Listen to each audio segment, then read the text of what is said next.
On this program, we've been covering the homeless problem in New York City, the politics we've looked at, as well as how Mayor de Blasio is handling the situation and getting slammed, frankly, over it. Now, we've also spoken to a homeless woman who's had to deal with the terrible conditions at city shelters. And yesterday, our own Dominic Carter, he hit the streets and spoke to people living there, as well as their daily struggles. If you buy into the argument of a sharp increase when it comes to the homeless, these days, it doesn't require looking very far. In Midtown, the busy shopping and business area of 6th Avenue and 32nd Street. If you come in the morning, it's like a hotel. A whole bunch of boxes and stuff, beer. Look, 1, 2, 3, they've been here since last night. They won't be here, they'll be here all day. And there are people out here actually urinating and defecating on the street? Yeah, that's right, that's what it is. That's how it is. I mean, it's New York, and especially we have a mayor now that's not doing too good, and besides doing with the homeless people. Even amongst the homeless, there is an acknowledgement that some issues are compounding the problem, like K2, the dangerous synthetic marijuana that is devastating. How bad is the problem of K2? It's so bad that people be bugging all the way out with it. Be nodding out. It's almost worse than crack. I've heard that before. In your opinion, No, K2... That's not an opinion. That's an actual fact. It's worse than crack. And there's a whole lot of examples right down the block. And you just walk down there and see how bad it is. Just 1 block away, the busy taxi line at Penn Station along 7th Avenue. But even here, this is also becoming a common daily sight, where some may question if New York is returning to its past. A tough predicament on any mayor's watch. We tried to ask Mayor de Blasio about the homeless yesterday, but he was only answering questions on education. We're staying on this topic, education. That's what today. No, we're just doing education day. I think without a doubt there are more people who are homeless or who appear to be homeless on the streets of the city of New York. I mean, the truth is, New York is a fairly good place to be homeless. If you have to be homeless, we have social services, we have soup kitchens. It's legal to panhandle on the street. It's legal under the Court of Appeals decision to beg for money on the street. So this is a place that actually will attract homeless people from other areas because the homeless can actually get by here. Under the older administrations, the idea was to just chase them,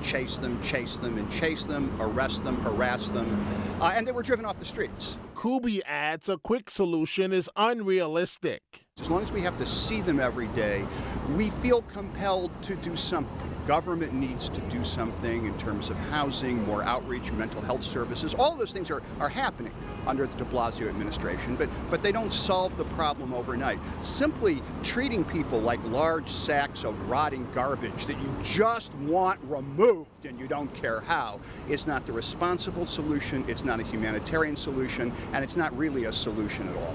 A few blocks down from Penn Station, snacks, lemonade, and fruit punch on this hot day from the New York City relief effort, which has been around for more than 20 years.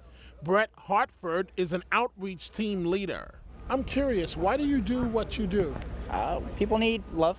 People need to know that they matter, and that no matter what, and no matter what's happened in their lives, that even though they've had like a bad streak or they messed up once, that they are still redeemable, and that someone still loves them, and that they might just need someone to come alongside of them and say that you can do it, and I'm here, how can we help? But tensions are rising. If there's a flashpoint in this homeless crisis, as you travel along 125th Street in Harlem, it has been at the Metro North Station at 125th and Park Avenue. The NYPD on one side trying to discourage the homeless from being there, to evict them from encampments. Advocates on the other side arguing poverty is being criminalized. If I'm standing here, police officer, I'm a white grandma, they're generally not going to come up to me and say, you got to go. But if you're him, because he's somebody that stays out here, they come up to them in the middle of the night with a flashlight, waking them up, you got to go. Why? Just get out of here. I don't want to see you here. When I come back around, you better be gone. And so these kind of heavy-handed intimidation tactics, is that really what our city's about?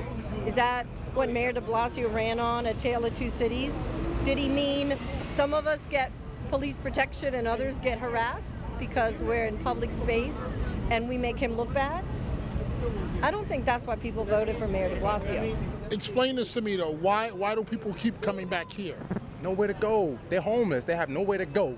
Christopher Parker's residence is the shelter, blocks away on Wards Island. When you try to get off the street, clear the area, go to a shelter, they're going to treat you like crap.